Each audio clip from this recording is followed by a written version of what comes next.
마지막 때를 사랑하는 성도의 자세 10번째. 오늘 제목은 하나님이 주시는 사인에 민감한 사람. 하나님이 주시는 사인에 민감한 사람. 이라는 제목으로 말씀 나누겠습니다. 오미크론 걸렸다 회복된 분들은 이제 마음껏 하나님 예배하라는 사인이에요. 할렐루야. 사인에 민감한 사람. 그래서 여러분 열심히 예배하시기 바랍니다. 오늘 말씀은 마태복음 24장 32절 33절. 무화과 나무의 비유를 배우라. 그 가지가 연하여지고 잎사귀를 내면 여름이 가까운 줄 아나니 이와 같이 너희도 이 모든 일을 보거든 인자가 가까이 곧 문 앞에 이른 줄을 알라. 자, 이번 주 마가의 다락방 청년부 특별 부흥회 말씀을 전하러 가기 전에 저희 집이 아니죠. 저희가 사는 동네 아파트에 제가 처음 경험한 거예요. 그게 바로 뭐냐면 저희 윗집에서 불이 났어요. 그래서 소방차가 엄청 왔는데 그 장면을 제가 좀 찍었어요. 한번 좀 보시길 바랍니다.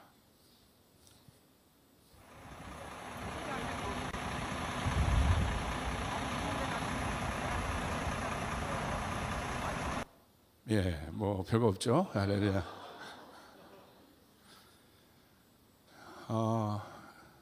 상황이 꽤 긴박했습니다.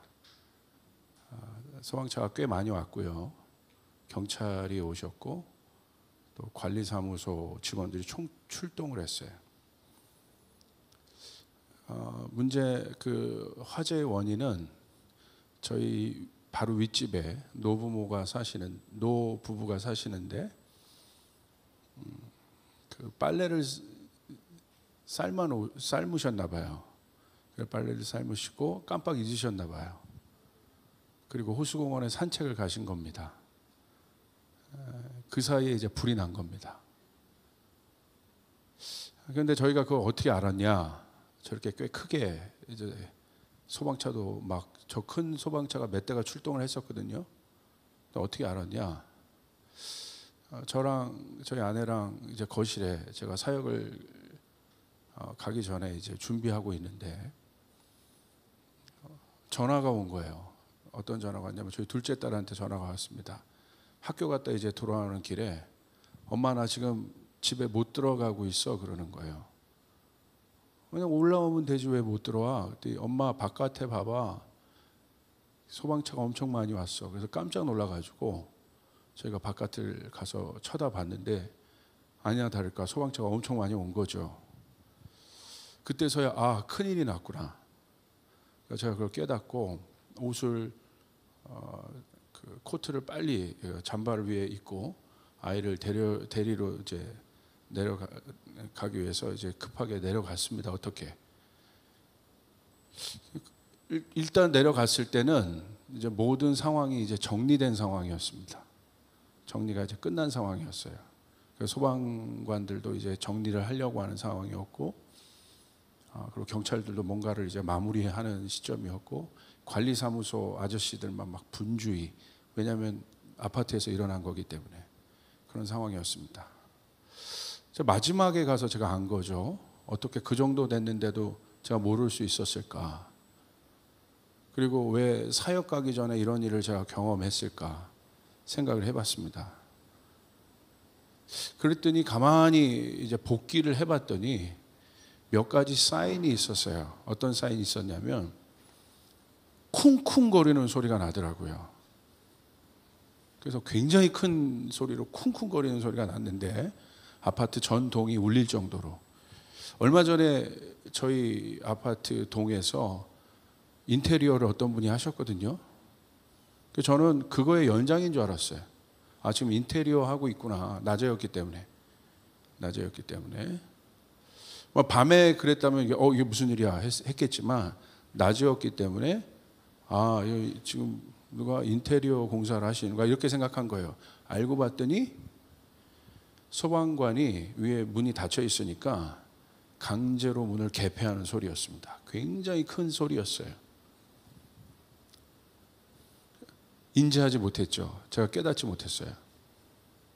그때 이게 무슨 소리야? 바깥에 나가봤다면 제가 바로 이 집이었기 때문에 뭔가 좀 알았을 텐데, 이거 긴박하구나 알았을 텐데 인지하지 못했죠. 두 번째는 사이렌 소리가 들렸습니다. 대피 사이렌이 이 정도. 아파트에서 여러분 가끔 그런 소리 들리시잖아요. 저희 먼저 아파트에서도 그랬고 여기 아파트에서도 가끔 들리는데 거의 무슨 그 경보 시스템 테스트 하는 거든지 아니면 무슨 지금 점검 중입니다. 이런 사인이 거의 많았어요. 그래서 그 소리가 분명히 들렸지만 작게 들렸어요. 그런데 그런 건 줄 안 거예요. 또 인지하지 못했습니다.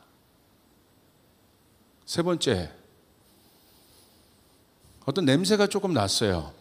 만약에 저희 집이 윗집이었다면 아마 그건 금방 알았을 텐데 아랫집이었기 때문에 연기가 위로 올라가죠. 근데 이제 여하튼 들어온 것 같아요. 아파트들이 연결되어 있지 않습니까? 물론 냄새가 좀 났는데 대수롭지 않게 여겼던 거예요. 그런데 제가 기침을 하기 시작한 거예요. 그러니까 제가 기관지가 굉장히 민감하거든요. 기관지가 굉장히 민감한데 그래서 오늘 그날따라 미세먼지 경보가 되게 높았던 때여서 미세먼지가 들어왔나? 저희 집 공기청정기는 막 빨간색으로 돌아가기 시작했는데 가끔 이제 문 열어놓으면 그렇거든요. 인지하지 못했습니다. 3번의 사인이 있었는데 3번 다 인지하지 못했어요. 누가 나를 깨웠냐? 다음 세대가 깨웠어요. 다음 세대 저희 10대 유엘이가 저희를 깨웠어요. 저희 부모 세대를. 가만히 생각을 해봤어요. 왜 집회 전에 이런 일을 겪게 하십니까? 여러분들은 어떻습니까? 여러분의 삶에 어떤 일이 일어날 때 내가 무시하시는 분들이 있고 어떤 분들은 민감한 분들이 있어요. 중요한 건 그 사건을 통해서 제가 하나님의 음성을 물었다는 거예요. 근데 너무 많은 인사이트를 저 안에 주신 거예요. 너무 많은 음성들이 있었어요. 그러면서 그때 제가 딱 생각났던 말씀이 바로 요엘서 2장 1절이에요. 요엘서 2장 1절 이렇게 기록되어 있습니다. 시온에서 나팔을 불며 나의 거룩한 산에서 경고의 소리를 질러 이 땅의 주민들로 다 떨게 할지니 이는 여호와의 날이 이르게 됨이니라. 이제 임박하였으니.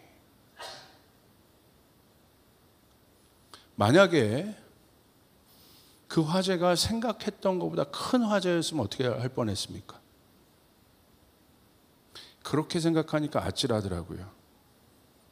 이게 초기에 진압이 되었길래 망정이지 생각보다 큰 사건이었으면, 그래서 저희가 대피할 타이밍을 잃었다면, 그 3번의 시그널이 있었음에도 불구하고 인지하지 못했고, 중요한 건 알지 못했고 민감하게 반응하지 못했다는 거예요. 나가보고 안 거예요. 이미 다 끝났을 때. 그런데 정말 이것이 심각한 상황이었다면 제가 가슴을 그 자리에서 쓸어내릴 수밖에 없더라고요. 오늘 요엘서 2장 1절에 이렇게 말씀이 기록되어 있어요. 여호와의 날이 이제 임박하였다.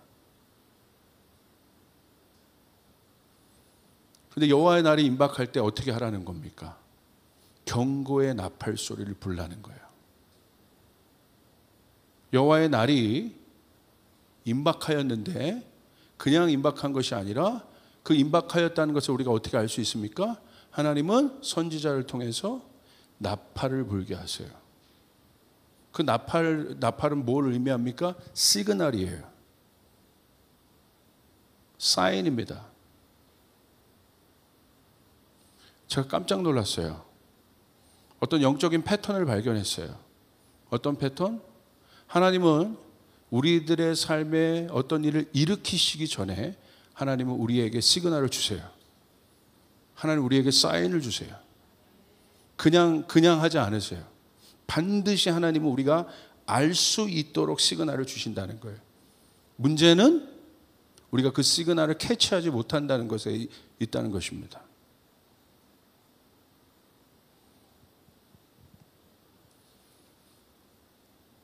나팔을 불며 나의 거룩한 산에서 경고의 소리를 질러. 무슨 말입니까? 깨어 있으라는 거예요. 근데 여러분, 이 나팔 소리가요, 이스라엘 사람들에게는 굉장히 실제적인 소리예요. 왜냐하면 이스라엘이란 나라를 여러분 아시겠지만 사방이 적들로 둘러싸여 있습니다. 평화스럽지만 사실은 언제 무슨 일이 터질지 몰라요. 그래서 항상 이들은 일상을 살면서 어디에 어떤 소리에 집중하는 줄 아십니까? 사이렌 소리에 집중해요. 사이렌 소리가 딱 울려요. 그건 무슨 말인 줄 아세요? 이스라엘 사람들에겐 어떤 시그널인 줄 아십니까? 그거는 이제 2분에서 3분 남았다는 거예요. 주어진 시간이. 무슨 말입니까? 대피소로 피할 시간이 사이렌을 듣는 순간 2분에서 3분 남았다는 거예요. 그러면 들으면 다 어디로 가야 돼요? 다 멈추고 어디로 가야 됩니까? 대피소로 가야 합니다. 여러분, 얼마 전에 있었던 이스라엘과 주변국 간의 분쟁을 여러분 보셨죠? 주변국에서 미사일을 쏠 때 여러분 이스라엘 방어 시스템 아이언돔이 그 미사일을 맞히는 것들을 보셨잖아요. 그 미사일이 날아올 때 어떻게 합니까? 레이더가 그걸 캐치합니다. 그리고 사이렌을 딱 불어요. 그리고 아이언돔이 한 발에 5천만 원 이상 하는 그 아이언돔이 공중에 방어 시스템이 가동돼서 방어 미사일을 쏘서 요격하는 시스템이에요. 그런데 만약에 모든 미사일을 다 요격했으면 괜찮은데 그 중에 한 발이라도 놓쳤다면, 미싱했다면 어떤 일이 일어나겠습니까? 지금 우크라이나 우리가 보고 있잖아요. 미사일이 여러분 민간인 지역에 떨어졌을 때 어떤 피해가 나는지 보고 있지 않습니까? 실제라는 거예요. 그러니까 사인이 들었다는 건 뭐예요? 준비하라는 거예요. 너에게 지금 2분, 3분이 확보되었다. 피하지 않으면 죽는 거예요. 이게 바로 시그널이에요. 이게 사인이에요. 여러분 어떻습니까? 마지막 때의 사인은 마지막 날이 아무도 그때와 시는 알지 못하지만 성경을 보십시오. 오늘 마태복음 24장은 마지막 때에 대한 이야기예요. 예수님 뭘 말씀하세요? 24장 32절 33절 무화과 나무의 비유를 배우라. 그 가지가 연하여지고 잎사귀를 내면 여름이 가까운 줄을 아나니. 무슨 말입니까? 여기서 무화과 나무는 여러분이 잘 아는 것처럼 뭘 얘기해요? 이스라엘을 얘기하는 거예요. 그리고 여름이 가깝다는 건 뭡니까? 추수 때가 가깝다는 거예요. 예수님 뭐라고 말씀하셨어요? 지금 우리가 이 시즌에 특별히 주목해야 될 나라가 어디라고 말씀하시는 거예요? 마지막 때 이스라엘인 거예요. 우리 교회가 중동 땅을 보고 있는 건 우리 교회가 중동을 선교해야지라는 차원이 아닙니다. 여러분 사명으로 하셔야 되는 거예요. 할렐루야. 그 땅을 보고 시그널을 아는 거예요. 오늘 말씀하시잖아요. 무화과 나무의 비유를 배우라. 그 가지가 연하여지고 잎사귀를 내면 여름이 가까운 줄 아나니. 저는 제 일상 중에 하나가 뭐냐면 성경을 보고 하나님의 말씀 묵상하지만 이 시대에 어떤 일이 일어나는지 신문도 검색을 다 합니다. 칼바르트가 얘기했어요. 한 손엔 신문, 한 손엔 성경. 하나님의 말씀을 보고 또 우리 그리스도인 중에 하나는 뭐예요? 이 시대에 어떤 일들이 일어난 줄 알아야 돼요. 나도 오늘 살기가 바쁜데요? 아니요. 알아야 되는 거예요. 그리고 특별히 저는 하나 더 검색합니다. 중동 지역에 어떤 일이 일어나는지. 왜 하나님의 말씀의 예언이 다 그 지역에 대한 마지막 때의 성취이기 때문에 어떤 일이 일어나는지. 그때 우리 이집트 선교사님을 통해서 이집트 땅 가운데 하나님의 말씀이 어떻게 성취되고 있는지 우리가 들었지 않습니까? 놀래버리시는 거예요.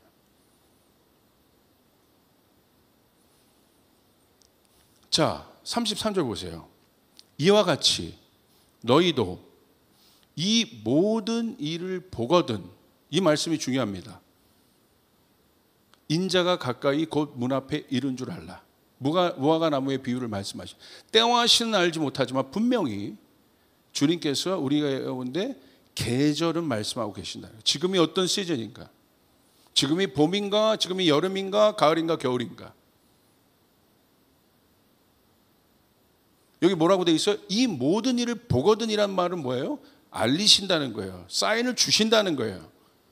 무화과 나무의 비유를 통해서 그 가지가 연하여지고 잎사귀가 나면 우리가 여름이 가까운다는 것을 본능적으로 알 수 있듯이 주님은요, 우리에게 어떤 걸 주셨냐면 마지막 때 하나님의 계절을 인식할 수 있는 시스템을 우리 안에 주셨어요. 여러분 그걸 아셔야 합니다. 그것이 여러분 안에 깨어나야 합니다. 우리가 무화과 나무를 보고 이건 자연의 법칙이지 않습니까? 법칙이란 말이에요. 원리란 말이에요. 시즌은 원리란 말이에요. 시즌은 시간이에요.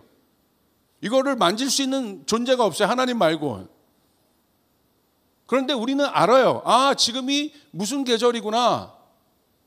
지금 열매가 지금 맺혀지는 거 보니까 아, 지금은 가을로 들어가고 있구나. 아, 서리가 딱 내린 거 보니까 아, 지금 겨울로 들어가고 있구나. 우리가 알듯이, 이 말씀 보세요. 우리가 알 수 있듯이. 주님 뭐라고 말씀하신 거예요? 33절. 이와 같이, 이처럼 너희도 이 모든 일을 보거든, 그런 징조들을 보거든, 그런 사인을 보거든, 뭡니까? 인자가 가까이 문 앞에 이른 줄 너희가 알아라. 할렐루야. 중요한 건, 너무나 감사한 건 우리가 알 수 있다는 거예요. 알 수 있다는 거예요.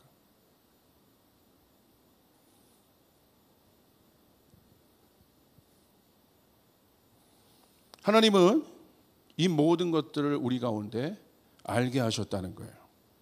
마태복음 23장 3절을 보십시오. 이게 너무 중요한 거죠. 예수께서 감난산 위에 앉으셨을 때 제자들이 조용히 와서 이르되 우리에게 이루소서 어느 때에 이런 일이 있겠사오며 또 주의 임하심과 세상 끝에는 무슨 징조가 있사오리까. 그래서 징조를 이야기합니다. 이게 사인이에요. 징조가 영어로 사인이라는 거예요. 사인. 어떤 사인이 있겠습니까? 그거에 대해서 예수 말씀하신 거예요. 우리가 알고 있는 마지막 때에 이런 사인들이 있을 것이다.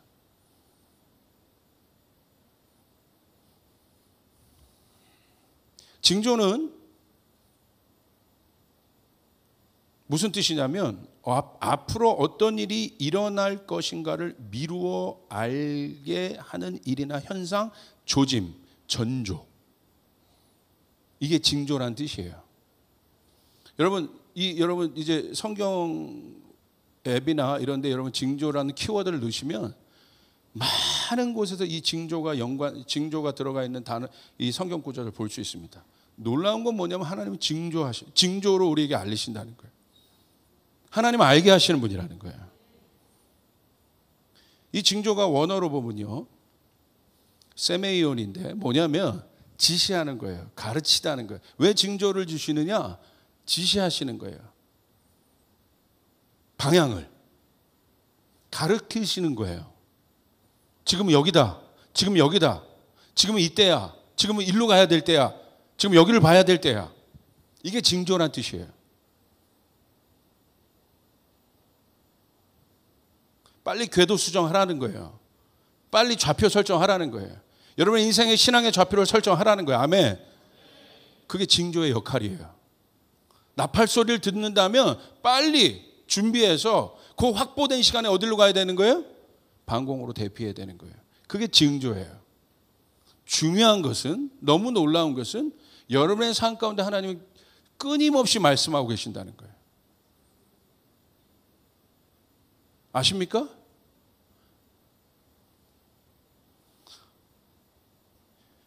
자, 그렇다면 우리는 두 번째 징조에 대해서 얘기했다면 그 징조를 알 수 있는 민감성에 대해서 우리는 생각할 필요가 있어요. 하나님 우리에게 하나님이 주시는 사인을 알 수 있도록 하셨다고 했어요. 분명하게. 한 사람도 예외 없습니다. 여기에. 우리가 하나님이 미리 주시는 징조를 보고 알 수 있다는 말은 우리의 정체성이 영적이라는 거예요. 우리가 영이기 때문에, 우리가 영적인 존재이기 때문에 우리 안에 하나님의 영이 있기 때문에 하나님의 일을 알 수 있는 거예요. 하나님의 영이 없으면 하나님의 일을 알 수가 없습니다. 할렐루야.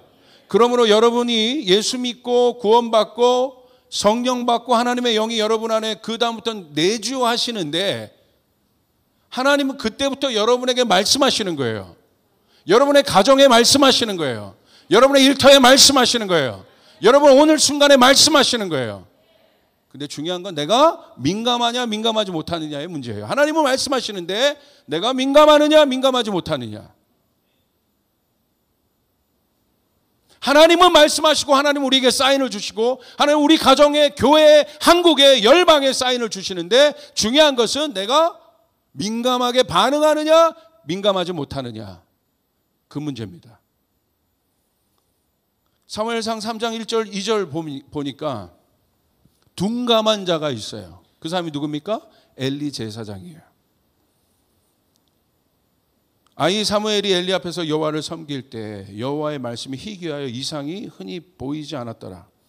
엘리의 눈이 점점 어두워 가서 잘 보지 못하는 그때에 그가 자기 처소에 누웠고. 여러분 엘리는 어떤 인물을 상징합니까? 제사장입니다. 제사장은 하나님의 뜻에 가장 민감한 사람이에요. 그런데 둔감한 거예요. 알지 못하는 거예요. 하나님 말씀하시는데 듣지 못하는 겁니다. 엘리의 눈이 점점 어두워서. 우리는 어떻습니까? 제가 저희 집에 저희 동네에 그런 일이 일어났는데 하나님 주신 3번의 시그널이 있었음에도 불구하고 알지 못했던 것처럼 하나님은 여러분의 삶 가운데 오늘 우리의 삶 가운데 여러분의 관계 가운데 하나님 지속적으로 지금 말씀하고 계실지 몰라요. 그런데 왜 우리가 듣지 못합니까? 알지 못합니까? 민감하지 못합니까? 그것은 뭐냐면요. 민감하다는 것은 뭐냐면 민감성은 본능이라는 거예요. 그러니까 살아있다는 건 뭐냐? 민감하다는 거예요. 그러니까 여러분 젊을 때 여기 청년들이 많은데 청년들은요 모든 기능이 가장 어떻게 보면 최고조에 지금 오른 상태가 바로 청년의 때예요. 그러니까 굉장히 민감하잖아요. 그런데 나이가 들수록 어떻게 돼요? 둔감해져요. 감각들이 깜빡깜빡 잊어요. 할렐루야. 이건 할렐루야가 아니지. 깜빡깜빡해요. 제가 그럴 때 예전에 제가 운전할 때 굉장히 주차 같은 거 한 번에 툭 뗐는데 요즘 한 번에 툭 못 뗄 때가 있어요. 둔감한 것 같다. 벌써 이거 인정하는 거예요. 감각이 벌써 그렇게 되는 거예요. 영적인 몸도 똑같다는 거예요. 그럼 민감은 본능이라고 그랬어요, 제가. 민감은요, 뭐냐면요. 어디에 민감합니까? 민감성이라는 잖아요. 어디 민감하다는 건 센시티브하다는 거잖아요. 반응한다는 거잖아요. 여기에 민감성에 어떤 영적 원리가 어떤 원리가 있냐면요. 자신이 관심 있는 곳에 사람은 민감해요. 관심이 없으면 민감성이 우리 안에 내재되어 있음에도 불구하고 가동되지 않아요. 우리의 민감성 어디에 나타나요? 관심 있는 곳에 나타나요.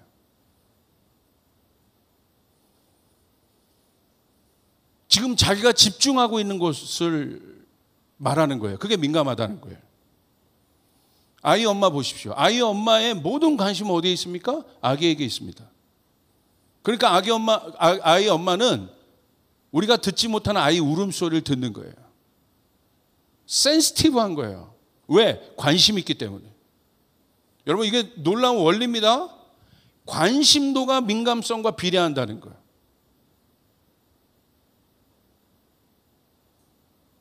우리가 이 원리는요, 비껴갈 수 없는 거예요. 관심도가 우리의 민감함과 비례한다는 것.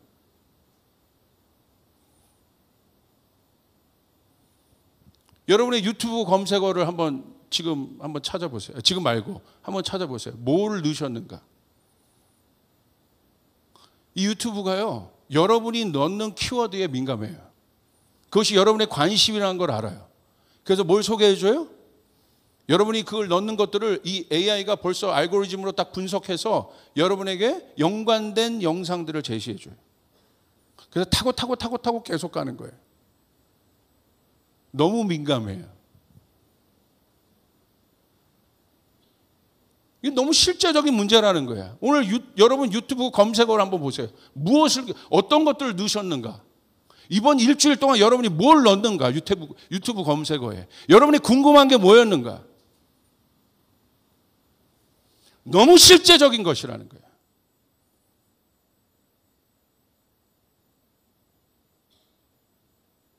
우리 조이풀 교회가 지금 궁금한 게 뭔가?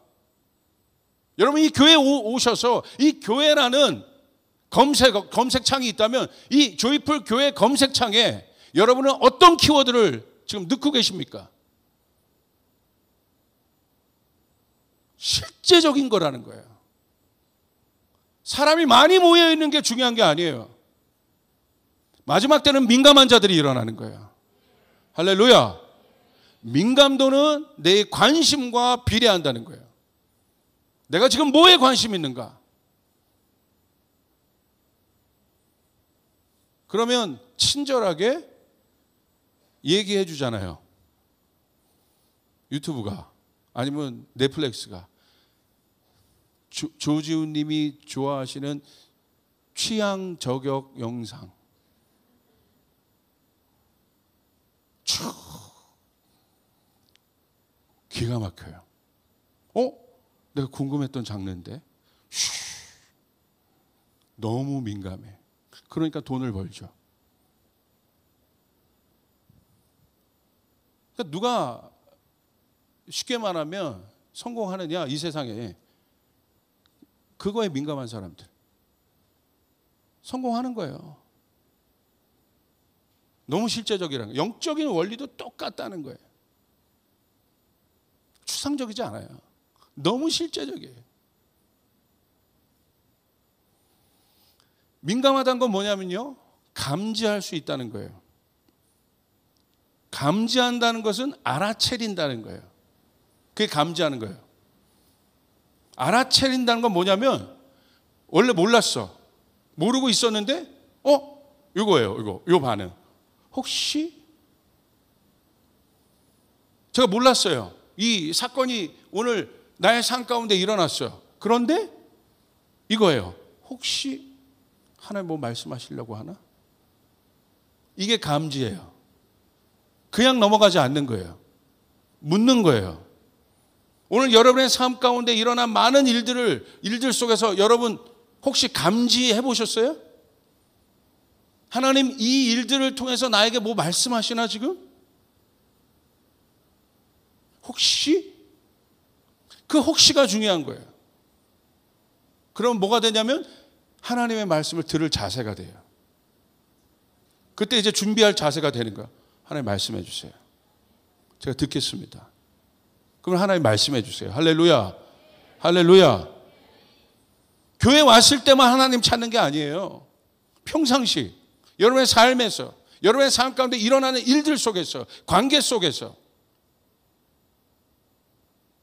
혹시 이 질문을 하는 거예요. 하나는 우리가 여러분 다시 한번 얘기합니다.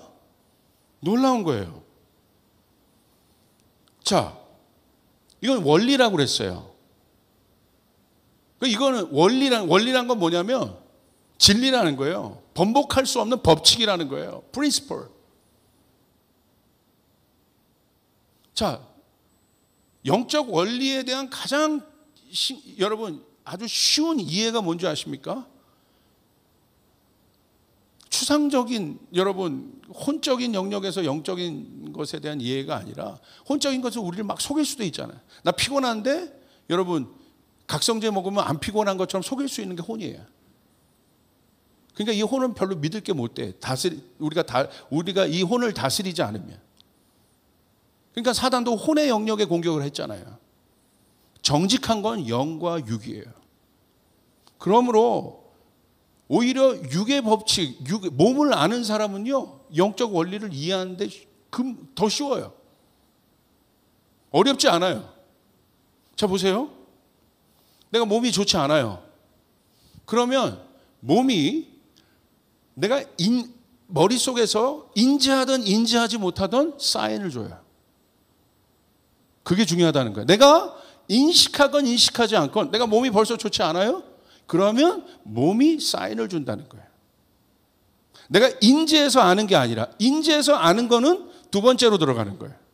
벌써 몸을 움직이고 있다는 거예요. 반응하고 있다는 거예요. 그게 원리인 거예요.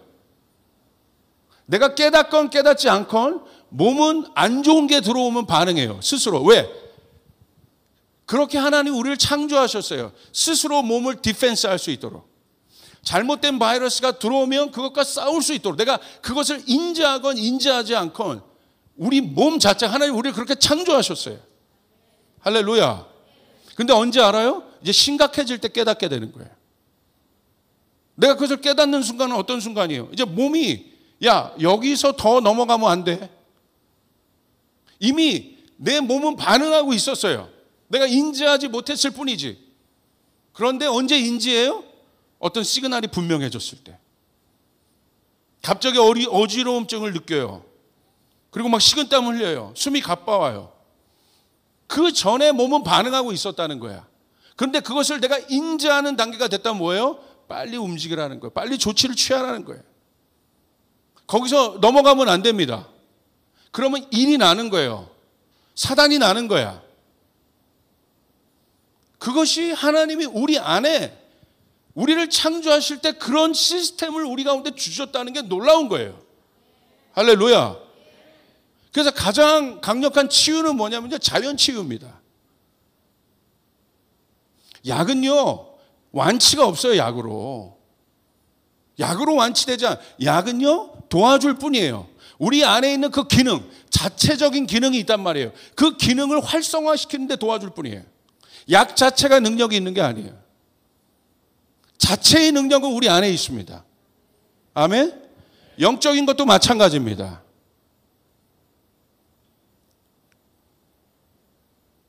똑같다는 거예요. 벌써 내 안에 영적인 어떤 것이 감지가 딱 됐어요. 그러면요, 그때는 이미 시그널이 들어왔다는 거예요. 여기서 빨리 움직여야 돼, 너 이제. 여기서 이제 더 가면 너 이제 큰일 나. 여기서 더 가면 큰일 나. 빨리 지금 와서 엎드려. 빨리 와서 하나님 말씀 읽어. 영적인 몸이 알려주는 거예요. 할렐루야. 할렐루야. 똑같은 원리입니다. 몸이라는 거예요. 하나님의 엘리 제사장에게도 시그널을 계속 주잖아요. 중요한 건 반응하지 않았다는 거예요. 하나님의 시그널이 있었음에도 불구하고 하나님은요, 여러분에게요, 수많은 영역을 통해서 오늘 말씀하세요. 깨닫기를 원하세요. 여러분의 대화 가운데도 여러분이 귀 기울여 드리면 하나님의 음성이 있을 수 있어요. 할렐루야. 환경 속에서 언제 여러분이 깨어 있으려고 노력만 한다면, 여러분의 시그널의 감지의 안테나를 항상 세우고만 있다면 여러분 하나님의 음성을 들을 수 있어요. 문제는 뭐예요? 안테나를 꺼버린다는 거예요. 교회 할 때만 안테나를 켜요. 그래서 여러분 그런 신앙생활은 이미 종교인이 다 됐다는 거예요. 예배자가 교회 올 때만 딱 안테나 켜는 거예요. 그러면 하나님이 긍휼히 여겨주셔서 그때 잠시 시그널을 주십니다. 긍휼히 여겨주셔서 주는 거예요. 오늘 올 사람들을 위해서 주시는 거예요. 목회자도 마찬가지예요. 우리 성도들도 마찬가지예요. 평상시 하나님과의 관계가 중요한 거예요. 중요한 것은 내가 하나님의 음성을 들으려고 해야 된다는 거예요. 하나님의 음성을 들으려고 해야 된다는 거예요. 감지하려고 해야 된다는 거야.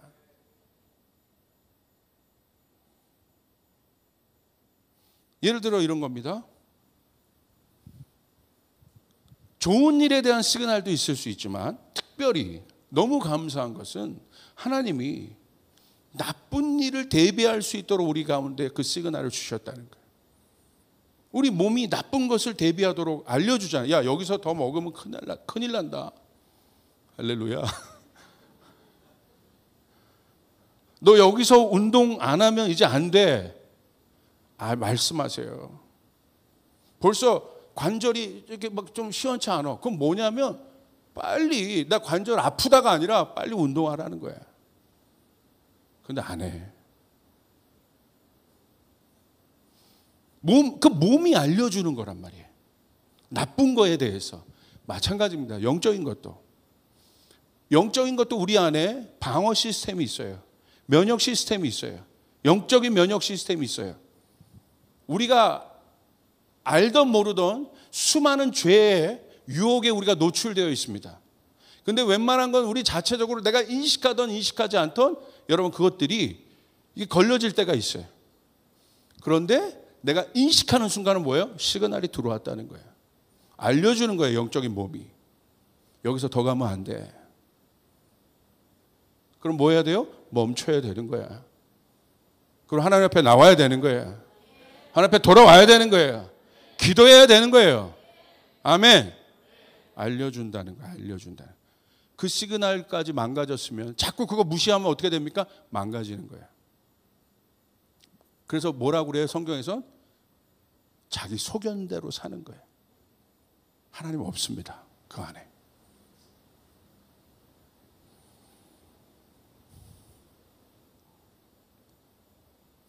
우리가 좋지 않은 환경에 처해졌을 때 몸은 우리 가운데 영적인 몸은 지속적으로 우리에게 말을 하고 있다는 것.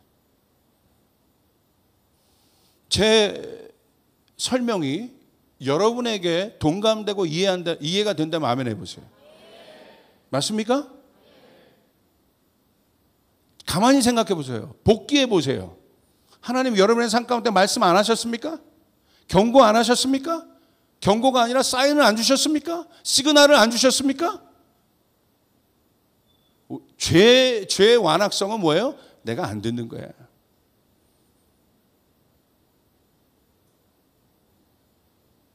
오늘 이 말씀을 들었다면 여러분 반응해야 되는 거예요. 할렐루야. 제가 특별히 여러분 하나님 말씀을 통해서 여러분 듣는 마음 통해서 또 환경을 통해 사람을 통해 우리가 캐치해야 될 것은 뭐냐면 하나님은 우리에게 알려주신다. 말씀하신다. 저도 말씀 집회를 두고요. 사역이 들어오잖아요. 또 주일이 있잖아요. 뭡니까? 하나님과 민감하다는 건 뭐냐면요. 와가지고 내가 이 기도 시간을 지키고 이런 것도 물론 굉장히 영적 루틴에서 중요하지만 시그널을 제 감지 안테나를 계속 켜둔다는 거예요. 하나님의 마음이 올 때까지. 심지어 이 강단에 올 때까지도 킬 때가 있어요. 계속해서. 그러니까 사실은요.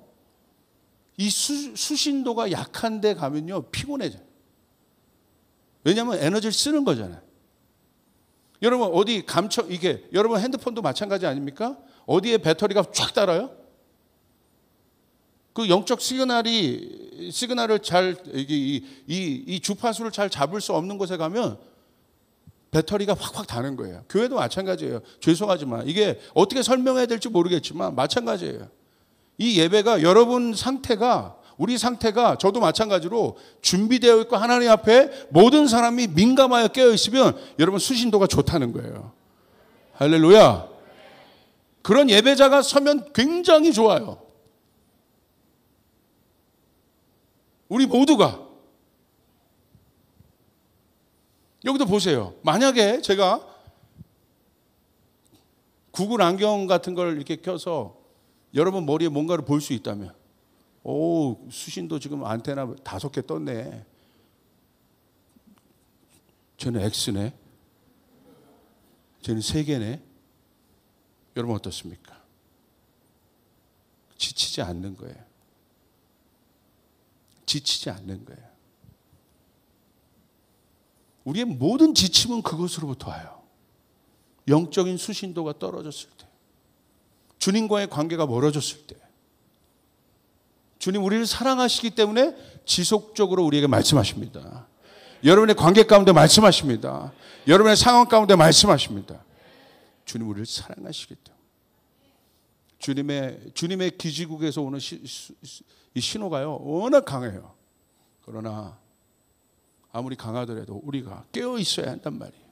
우리 안에 죄악이 있고 회개하지 않는 문제들이 있다고 한다면 그것을 잡아낼 수가 없는 거예요.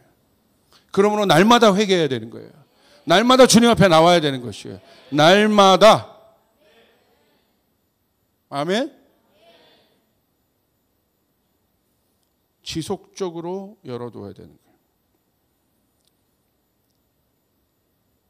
그렇다면 하나님은 누가 이 하나님의 사인들을 알 수 있겠습니까? 명확합니다. 조금 더 우리 교회는 조금 더 깊이 도전합니다. 누가 하나님의 사인들을 알 수 있습니까? 누구냐면요, 하나님의 말씀을 아는 자들이, 특별히 하나님의 언약을 추적하는 자들. 이게 굉장한 원리예요. 하나님의 언약을, 기록된 하나님의 언약을 붙잡고 유튜버가 말하는 거, 어떤 사람이 설명하는 거 붙잡는 거 아니라 두루마리의 하나님의 말씀을 입으로 먹으며 이 언약의 말씀이 어떻게 성취되는가를 어떻게 집중하는 사람.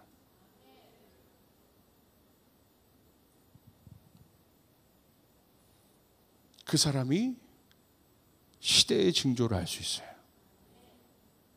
목사님, 어떤 사람이 물어봐요. 목사님 어떻게 시대적인 상황들에 대한 그런 날카로운 통찰력이 있습니까? 공부하는 거 아닙니다. 하나님의 말씀을 추적하기 때문에. 하나님의 말씀을 그냥 큐티하는 정도로 내가 묵상하는 게 아니라 이 하나님의 언약이, 예언된 하나님의 말씀이 어떻게 성취될 거에 대한 관심이 있기 때문에. 그리고 주변에 그런 사람들이야, 다. 그러니까 하나님은 시대를 보여주시는 거예요. 사랑하는 여러분, 말씀을 우리가 다른 차원에서 먹어야 합니다. 아멘. 사도행전 보십시오. 이방 선교의 징조가 있었어요. 하나님 징조를 주신다는 거예요. 중요한 것은 그냥 계절을 바꾸시는 것이 아니에요. 계절의 징조가 있다는 거예요. 예루살렘 시즌에서 안디옥 시즌으로 넘어가지 않습니까? 징조가 있잖아요. 예루살렘에서 안디옥으로 넘어간다는 건 계절이 바뀐다는 거야. 유대인 선교에서 이방인 선교로 넘어갑니다. 어떤 징조를 주십니까? 베드로가 환상 보잖아요. 보자기 환상. 징조입니다. 그냥 하시는 게 아니라는 거예요. 그러니까 베드로가 그냥 넘어가지 않아요. 개꿈이네? 그러지 않다는 거예요. 이게 뭐지? 우리는 해석할 수 있잖아요. 그게 무슨 사인인지. 이방 선교에 대한 사인이라 이거예요. 베드로의 선입견을 깨는 사인이었다 이거예요. 그리고 더 가니까 베드로에게 계속 하나님 말씀하세요. 그 사람이 누구예요? 베드로가 문 여는 자예요. 오픈 열릴지어다. 문 여는 자예요. 그래서 여러분 베드로 석상을 보면 뭘 갖고 있어요? 이태리 가보면 다 열쇠를 갖고 있어요. 저희 교회는 문을 여는 것에 대한 사명이 있어요. 예언이란 건 뭐냐면 과거의 일들을 나열하는 것이 예언이 아닌 거예요. 하나님의 말씀은 앞으로 일어날 징조에 대해서 반응합니다. 할렐루야. 그렇기 때문에 베드로에게 하나님 말씀하시는 거예요. 징조를 주시는 거예요. 그냥 넘어가지 않아요. 또 가는데 어떤 일이 일어납니까? 어떤 얘기를 들어요. 고넬료의 집에 성령이 임해요. 이방인에게 어떻게 성령이 와요? 베드로가 갖고 있었던 선입견에. 그런데 이방인의 집에 자기에게 임했던 그 성령이 똑같이 임하는 거예요. 그리고 방언을 말하기 시작해요. 사도행전 2장에 있었던 그 사건이, 마가의 다락방에서 일어났던 그 사건이 똑같이 그 집에서 일어나요. 그때 깨닫는 거, 이거 분명하다. 맞다. 하나님 바꾸신다. 그래서 어떻게 합니까? 사도들을 소집합니다. 그리고 말씀으로 컨펌합니다. 아, 이거 있었던 말씀이네. 아모스 말씀이네. 이거 예언된 선지자들에게 이미 말씀하신 바에 대한 것이네. 야고보 사도가 아모스 말씀을, 다윗의 장막에 대한 말씀을 선포하며 여기 있네. 이방 사도에 대한 예언, 이방인들에 대한 예언이 있네. 그리고 나서 어떻게 됩니까? 그것이 컨펌이 되고 바로 이방인 시즌으로 넘어갑니다. 하나님은 계절을 바꾸시는데 어떻게 바꾸세요? 사인을 주십니다. 저희 교회의 사명이 이겁니다. 깨어나야 합니다. 하나님의 추적된 말씀을 봐야 합니다. 하나님의 언약의 말씀을 봐야 합니다. 그리고 그냥 내가 큐티 차원에서 이 말씀을 보는 것이 아니라 어떻게? 하나님 이 말씀이 어떻게 이루어지겠습니까? 이사야서 19장이 어떻게 이루어지겠습니까? 계시록 5장과 6장에 있는 말씀들이 어떻게 이루어지겠습니까?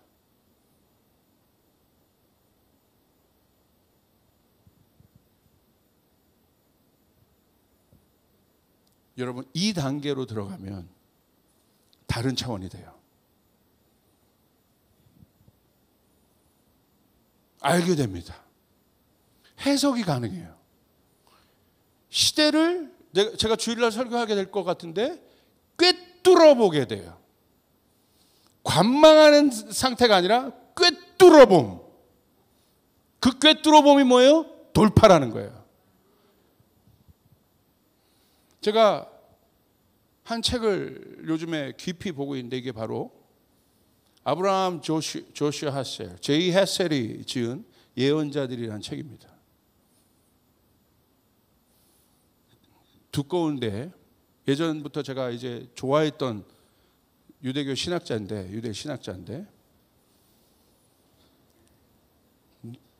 이 시대 여기에 써 있는 글들이 너무 깊어요. 특별히 예언자의 말에 집중하는 것이 아니라 이 책은 예언자들의 삶을 다루고 있어요. 성경에 기록된 수많은 예언자들, 아모스, 호세아, 수많은 선지자들, 하나님의 말씀을 받은 사람들, 하나님의 말씀을 받고 반응하여 나팔 소리가 된 사람들.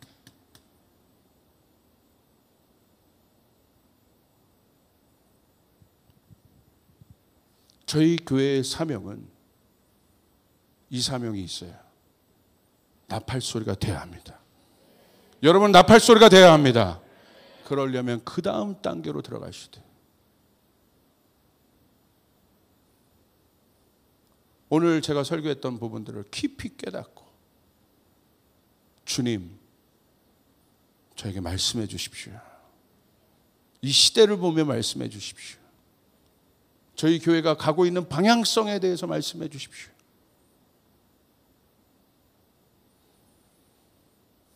제가 아브라함 제이 헤셀의 예언자들이 한 내용을 여러분들에게 좀 소개하고 마칠까 합니다.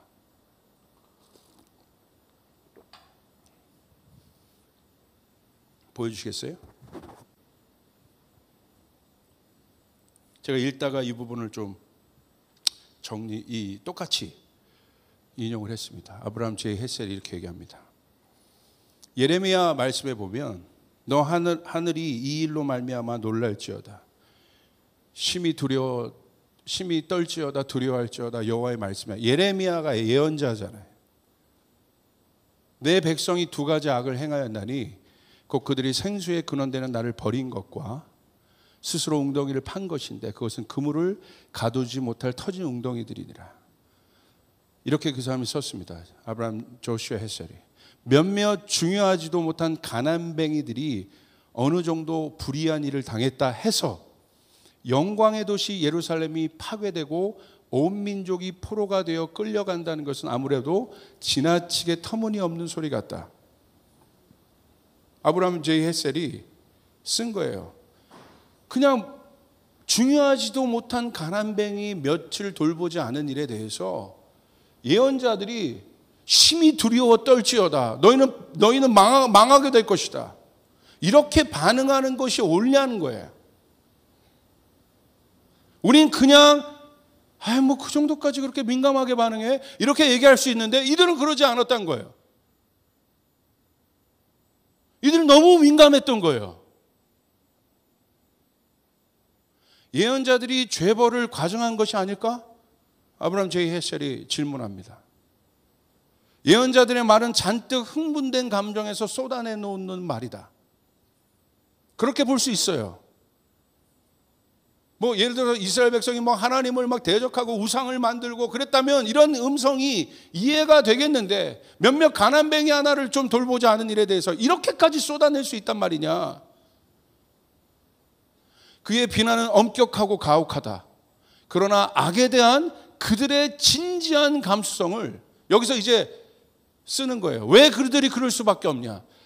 그들이 악에 대한 그들의 진지한 감수성을 그 작은 것에도 그들이 민감할 수밖에 없는. 우리는 대강 넘어가고 그 정도까지 하나님 그 정도까지 뭘 그렇게 내 삶에 그렇게 개입하셔. 나 그냥 그런데 그런데 뭐라고 하냐면 그들의 진지한 감성을 시스테리라고 한다면, 우리가 그렇게 만약에 생각한다면 저렇게까지 민감하게 반응하고 오늘 목사님은 이렇게 저렇게까지 떠들어 한다면 그들이 슬퍼한 악에 대하여 막무가내로 무관심한 것은 무엇이라고 해야 하는가? 질문합니다. 그 작은 일에 대해서 이런 단어, 정말 제가 어떤 책들을 볼 때 번역이 마음에 안 들어서 원서로 볼 때가 더 좋을 때가 많은데 이건 번역이 너무 잘 된 책이에요. 너무 잘 썼어요. 그들이 슬퍼한 악에 대하여, 우리는 대강 넘어갈 수 있지만 그들이 슬퍼한 악에 대하여 막무가내로 무관심한 일에 대해서는 무엇이라고 말해야 하는가 질문합니다. 아모스 6장 6절에 보면 이런 말씀이 있어요. 대접으로 포도주를 마시며 귀한 기름을 몸에 바르면서 요셉의 환난에 대하여는 근심하지 아니하는 자로다. 대접으로 포도주를 마시며 귀한 기름을 몸에는 바르면서 요셉의 환난에 대하여는 근심하지 아니하는 자가 그런 사람들이다. 이렇게 이야기합니다. 도덕적 인식의 궁색함. 도덕적 인식의 궁색함. 도덕적으로 인식하는 것이 궁색하다는 거예요. 아무렇지도 않게 여긴다는 거예요. 우리들의 잘못으로 생기게 된 비극의 깊이를 제대로 파악하지 못함. 내 삶에 일어나는 이 비극이 나의 잘못으로부터 왔다면 그것에 대해서 제대로 파악하지 못함. 이것은 그 어떤 핑계로도 피할 수 없다. 우리의 눈은 인간의 냉담과 잔인함을 본다. 우리는 인간의 냉담과 잔인함을 이 시대에 보고 있습니다. 우크라이나를 보며 이 시대에 얼마나 인간이 악하다는 것을 보고 있습니다. 절대 여러분 포격하지 말아야 될 아이들 병원과 임산부가 있는 병원을 포격하는 인간의 장혹함과 냉담함을 우리는 눈으로 보고 있습니다.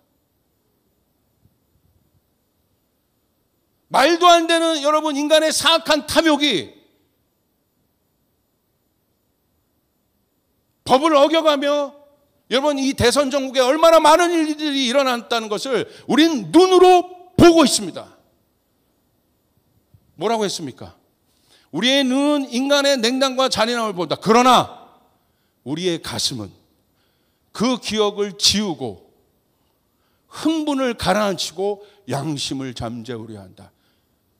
그 지워. 흥분하지 마요, 목사님.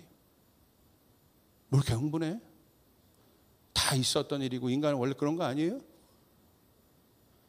가라앉히고 양심을 잠재우려 한다. 우리 데이트할 때 관계 안에 있었던 일? 뭐 그런 거야. 괜찮아. 잠재우려 한다. 하나님의 뜻대로 살지 않는 속임들? 정직하지 못함 잠재우려 한다. 예언자는 뭐라고 써 있습니까? 철저하게 느끼는 사람이다. 하나님은 그의 영혼에 무거운 짐을 지워주셨고 그는 고개를 숙여 인간의 무모한 탐욕에 망연자실해 있다. 그 사람이 예언자라는 거예요. 이 시대엔 예언자의 보이스가 필요합니다. 예언자적인 교회가 일어나야 합니다. 민감한 사람들. 그런 예배자들, 그런 설교자들이 일어나요. 잘 살라는 게 아니에요. 똑바로 살고 완벽하게 살라는 게 아니에요. 우리의 마음 안에 이 시대에 일어난 일들을 바라보며 내 삶에 일어난 일들을 바라보며 불공정하고 부정의한 것들을 바라보며 그것을 애써 잠재우고 누리려고 하고 있지는 않은지, 아니면 그것도 넘어서 관심이 없던지, 목사님이 항상 떠드는 어떤 소리로 여러분이 생각하고 있던지. 아니에요. 반응해야 합니다.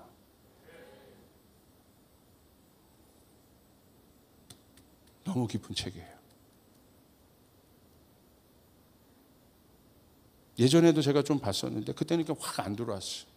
근데 지금 이 시대 가운데 이 책이 너무너무 한 문장 한 문장이 막 들어와요.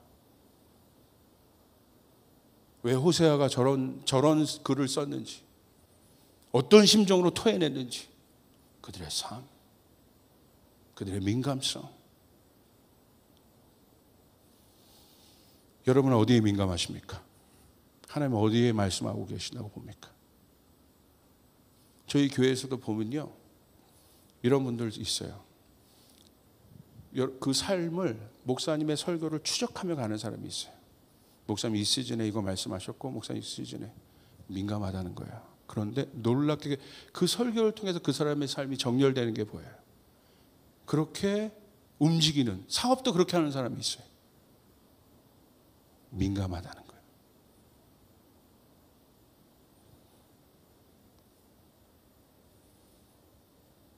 저에게 최근 주셨던 민감함은 10대들에 대한 거예요.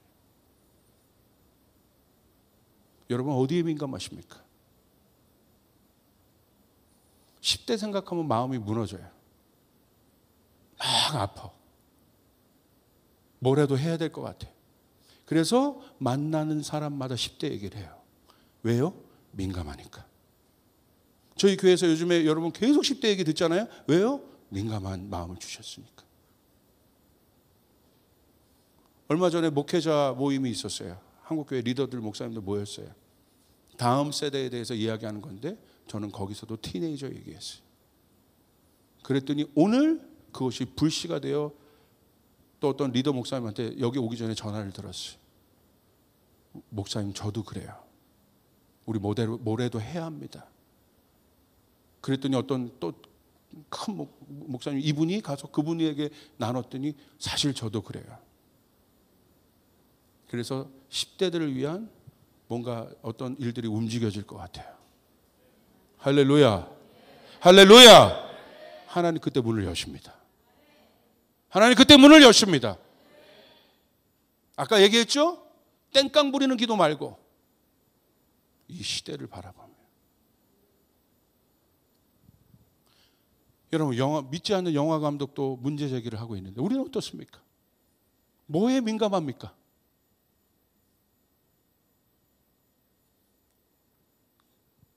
아이들을 섬기는 그 섬김 하나 제대로 감당하지 만약에 못하고 있는 여러분 수준이 저희라면, 제가 여러분에게 청년들에게 얘기했죠. 1인 1사역 하시라고. 민감하게 반응하신 분 있어요? 그냥 아니요. 물어보셨어야죠. 전도사님, 목사님, 제가 뭐라도 해야 될까요? 물어보셨어야죠.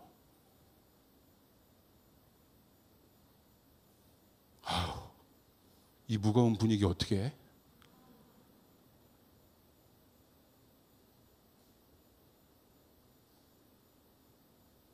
부서 사역하라는 얘기가 아니잖아요. 이 시대 하나님의 눈이, 하나님의 마음이 어디가 있을 것 같냐고요, 여러분. 지금 10대를 조금만 생각해 보세요. 예전의 10대가 아니에요. MZ세대가 이제 아니에요. 이제 지긋지긋해. MZ는 가라고 얘기하고 그만해. MZ 어쩌라고.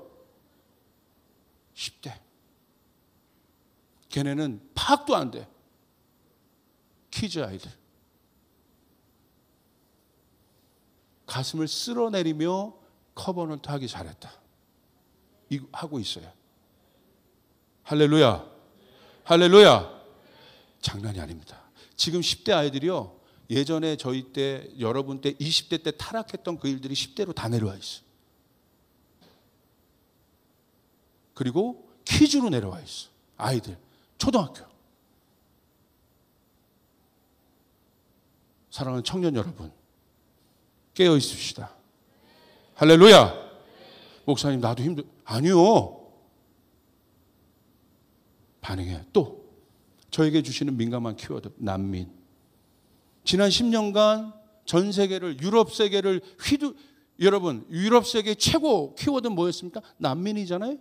그럼 우리 어떤 선교를 하고 있어요? 중동도 난민 선교하고 있잖아요. 근데 우크라이나 보십시오.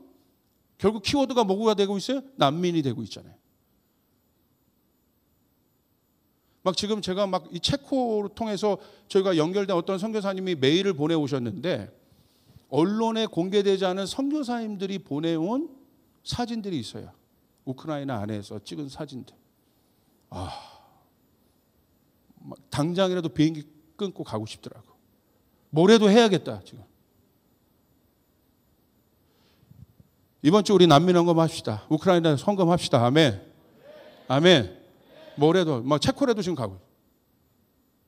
지금 그 동유럽 교회들은 깨어 있어요 지금. 왜? 하나님이 체코, 헝가리 이런 데 막 폴란드 이런 데 막 난민이 막 갑자기 밀려 들어오고 있는 거야. 뭐라도 해야겠다. 그래서 움직이고 있어요. 세계 구호품들이 막 가고 있고 교회들이 반응하고 있어요. 난민이 키워드가 또 되고 있잖아요. 더 나아가 봅시다. 나중에 통일 한번 생각해 보세요. 북한이 만약에 어떤 일이 있다면, 어떤 일이 발생한다면 뭐가 되겠어요? 전쟁이든 자체 붕괴든 어떤 일이 발생한다면 북한에 뭐가 나오겠어요? 난민이에요. 죄송하지만 인접국가, 죄송하지만 잘 받아낼 수 있을까? 뭐 중국이라든지 사이가 별로 안 좋은데. 근데 제가 집중하고 있는 나라 몽골입니다. 몽골은요, 북한과 형제 국가예요. 북한 사람들 많이 케어하고 있고, 몽골 교회가요 지금 사명감을 갖고 있어요. 어떤 사명감? 한국인이 세운 교회 말고 몽골 자체 교회들이 하나님 막 그들의 가운데 어떤 비전을 심어주고 있냐면, 뭘 심어주고 있어요? 북한 선교. 몽골 교회 자체적으로 일어나는 교회 중에 상당한 교회가 북한 선교를 비전으로 갖고 있어요. 너무너무 깜짝 놀라요. 그들은요, 아울리치를 북한으로 갔다 올 수 있어요. 하나님, 저는 왜 몽골 교회 가운데 선교하는 교회가 기하급수적으로 이렇게 빨리 늘어나고 있는가? 몽골 교회에 갑자기 부흥이 이렇게 일어나고 있는가? 준비시키는 거예요. 아멘. 아멘. 청년들 어떻습니까? 여러분 뭐에 반응하십니까? 예전에 이런 선교 집회 이렇게 하면 대부분의 청년들이 일어나서 하나님 나를 보내주시옵소서, 나를 사용하여 주시옵소서. 그런데 지금 어떻습니까? 하나님도 널 사랑하셔. 메시지가 이 수준으로 낮아진 거예요. 힘들었지? 이 수준으로 낮아진 거예요. 조이풀 낮아지면 안 돼요. 조이풀 낮아지면 안 됩니다. 하나님 최고의 것으로 움직이게 도와주시옵소서. 반응하게 도와주시옵소서. 아멘. 하나님 제 재능을 주님 앞에 드립니다. 하나님 나를 위하여 사용하게 도와주시옵소서. 선교. 저에게 최근 주시는 키워드 3개. 10대, 난민, 선교.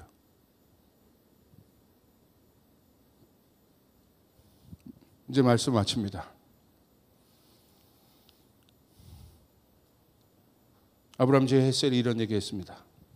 예언자들에게 하나님은 거역 못할 실제였고 당황하며 쩔쩔매게 하는 임재였다. 예언자들에게 하나님은 거절 못할 실제였고 당황하며 쩔쩔매게 하는 임재였다. 하나님의 임재가 얼마나 강하면 이 예언자들이 쩔쩔매고 있는 거예요. 당황하고 있는 거예요. 어떻게 하지? 어떻게 하지? 그들은 결코 하나님에 대하여 먼 거리에서 말하지 않았다. 그들은 하나님의 본성을 밝혀보려는 탐색자로서가 아니라 하나님의 말씀에 얻어맞은 증인으로서 살았다. 탐색자가 아니에요. 하나님의 말씀에 얻어맞은 증인으로 살았다.